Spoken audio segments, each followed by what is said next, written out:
पटना का ऐतिहासिक गांधी मैदान है, जो नरेंद्र मोदी जी को प्रधानमंत्री बनाने में एक बहुत बड़ा योगदान इस मैदान का हम लोग कहें तो कहीं कोई शक की बात नहीं होगी। आप सबको याद होगा 2013 के अंदर दिसंबर के महीने में जो माननीय प्रधानमंत्री की रैली हुई थी, ऐतिहासिक रैली गांधी मैदान के अंदर हुई थी, इसी मैदान में हुई थी।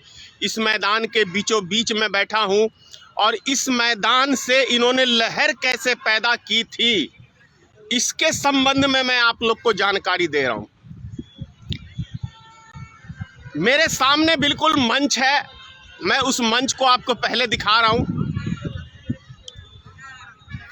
जूम करके मैं दिखाता हूं।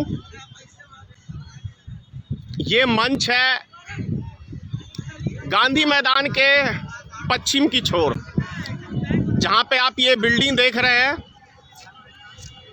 बिस्कुमान भवन कहते हैं इसे। और मैं अब ये गांधी मैदान है कितना बड़ा, मैं आपको इसको दिखाता हूं।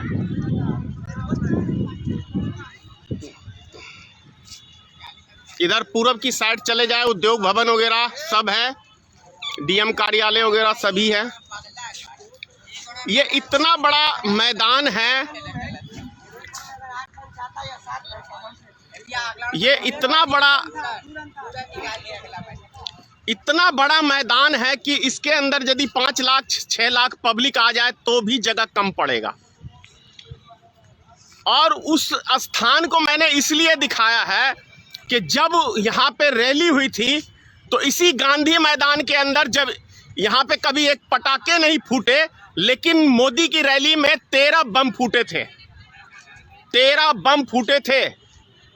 और कहा क्या गया था, उस मंच के ऊपर से बीजेपी के नेताओं ने भाषण दिया था कि भैया इतने पटाखे मत फोड़ो, बम फूट रहे हैं। लेकिन कहा यह गया कि आप पटाखे मत फोड़ो। फिर नरेंद्र मोदी जी आते हैं उसी मंच पे, बोलते हैं भैया मैं मरने से नहीं डरता हूं, मैं मरने से नहीं डरता हूं, जितने मर्जी बम फोड़ो।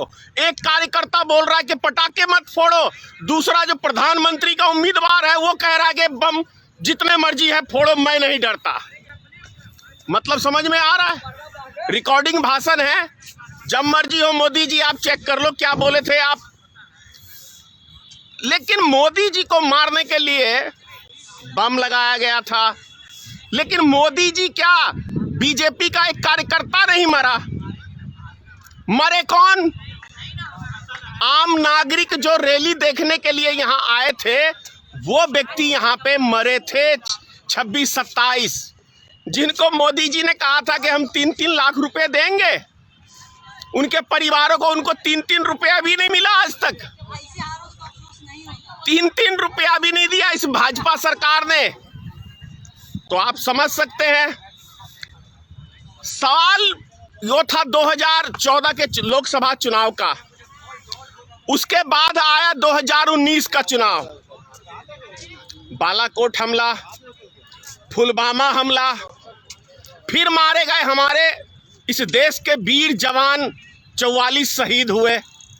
लेकिन सवाल मेरा एक ही उठता है, आम नागरिक बम फूटता है, मरता है, सेना हमारे देश की मरती है, लेकिन आज तक आरएसएस का एक नेता, आज तक एक बीजेपी का नेता क्यों नहीं इस बम विस्फोट में मरता है? भाई ये प्रश्न उठता है मेरा। जब भी 5 राज्यों का चुनाव होता है, किसी राज्य में चुनाव होता है, तो अलकायदा पाकिस्तान का सक्रिय संगठन भाजपा को जिताने के लिए भारत में हमले करवाना चालू कर देता है। क्यों भाई, क्यों? ये अलकायदा पाकिस्तान से यहाँ क्या झुनझुना बजाने के लिए आता है हिंदुस्तान में, और एक भी भाजपा का नेता नहीं मरता? मरता है हम लोग, ऐसा क्यों? मेरा प्रश्न ये है। अभी आपने देखा होगा 2 बच्चों को गिरफ्तार किया गया है लखनऊ में, अलकायदा का उसको आतंकवादी बताया गया है। क्यों? 3 महीने बाद चुनाव है इसलिए। और इसका बेनिफिट किसको? सिर्फ भारतीय जनता पार्टी को। हिंदुस्तान में जितने बम फूटते हैं, जितने भी दंगे होते हैं, जितने भी हिंदू मुसलमान का राइट होता है, उसका फायदा सिर्फ और सिर्फ भारतीय जनता पार्टी को होता है। तो क्या ये सोची समझी साजिश के तहत भारतीय जनता पार्टी के लोग, आरएसएस के लोग क्या दंगे नहीं कराते, क्या फसाद नहीं कराते, क्या आतंकी हमला नहीं कराते? और मैं तो कहता हूं कि आईएसआई अलकायदा संगठन से किसी के ताल्लुक हो न हो, भारतीय जनता पार्टी के प्रधानमंत्री नरेंद्र मोदी का ताल्लुक डायरेक्ट पाकिस्तान के आईएसआई एजेंटों से है। इसीलिए भारत के अंदर हमले होते हैं, भारत की सेना मरती है। यह धनेश्वर महतो डंके की चोट पे गांधी मैदान के इस मैदान से खुली चुनौती दे रहा हूं कि आईएसआई का ताल्लुक भारतीय जनता पार्टी के लोगों से है। इसीलिए हमारे देश की सेना यहां मरती है और उसके ऊपर जो भी व्यक्ति गिरफ्तार होता है उसको अरेस्ट करके उसको कानून के हवाले नहीं किया जाता। देविंदर सिंह का खुलेआम हाथ था 44 वीर जवान सैनिकों को शहीद करने में। उस देविंदर सिंह को आज तक भारतीय जनता पार्टी की सरकार ने एक प्रेस कॉन्फ्रेंस करके ये नहीं बताया कि इस देविंदर सिंह का किस किस संगठनों से हाथ है। इसीलिए मैं कह रहा हूं, डंके की चोट पे मोदी जी आपको कह रहा हूं कि पाकिस्तान के साथ आपके तार जुड़े हुए हैं।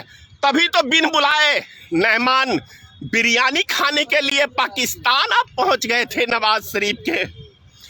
ये भारत का पहला प्रधानमंत्री है, भारत का पहला प्रधानमंत्री है कि बिना नौते का पत्ता चाटने के लिए पाकिस्तान पहुंच गया था। ये पहला प्रधानमंत्री है। नवाब शरीफ के माँ को कंबल भेंट करके लाए, शॉल भेंट करके लाए। तुम्हारी ताया लगती थी क्या? हिंदुस्तान का कोई नेता चला जाता है तो बड़ी मिर्ची लगती है, और भाजपा का कोई नेता कुछ भी बोल जाए। लाल कृष्ण आडवाणी जिन्ना के मजार के ऊपर चादर चढ़ा के आया था, इस पे टिप्पणी कोई नहीं करोगे भारतीय जनता पार्टी के नेता हो। लेकिन दूसरा कोई चला जाए, अरे बाप रे बाप, देशद्रोही हो गया, ये फलाना हो गया, ढिंगना हो गया। क्या 5 राज्यों का चुनाव है, फिर से आईएसआई और कौन सा अलकायदा और पता नहीं कौन कौन सा संगठन सक्रिय हो गया भारतीय जनता पार्टी को जिताने के लिए? पर तुम्हारा नेता तो एक भी नहीं मरता है यार। इंदिरा गांधी देश के लिए शहीद हुई, मरी, उदाहरण है। राजीव गांधी देश के लिए शहीद हुआ, उदाहरण है। लेकिन 100 सालों के इतिहास में आज तक तुम्हारे आरएसएस का एक नेता नहीं मारा गया देश के लिए, एक भाजपा का नेता नहीं मारा गया। और राष्ट्रभक्ति का ढोल पीटते हो कि ये आतंकवादी भाजपा के नेताओं को मारने आया, प्रधानमंत्री को मारने आया। कितना बेवकूफ बनाओगे इस देश की जनता को, कितना बेवकूफ बनाओगे मोदी जी?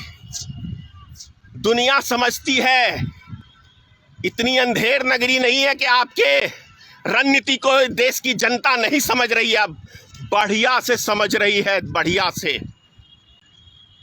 मैं इसीलिए आज इस गांधी मैदान के ऐतिहासिक मैदान से ये वीडियो बना रहा हूं, ताकि आपका जो कुकर्म है ना, यहीं से आपने देश की जनता को मूर्ख बनाने का काम किया, और मैं यहीं से देश की जनता को जगाने के लिए ये वीडियो बना रहा हूं। नेशनल दस्तक की आपसे गुजारिश है कि अगर इसको बचाना चाहते हैं तो नेशनल दस्तक को सब्सक्राइब करने के लिए रेड कलर के सब्सक्राइब बटन को दबाएं, फिर बेल आइकन की घंटी दबाएं। नेशनल दस्तक को बचाने के लिए बहुत जरूरी है कि हर खबर को शेयर करें, लाइक करें, कमेंट जरूर करें।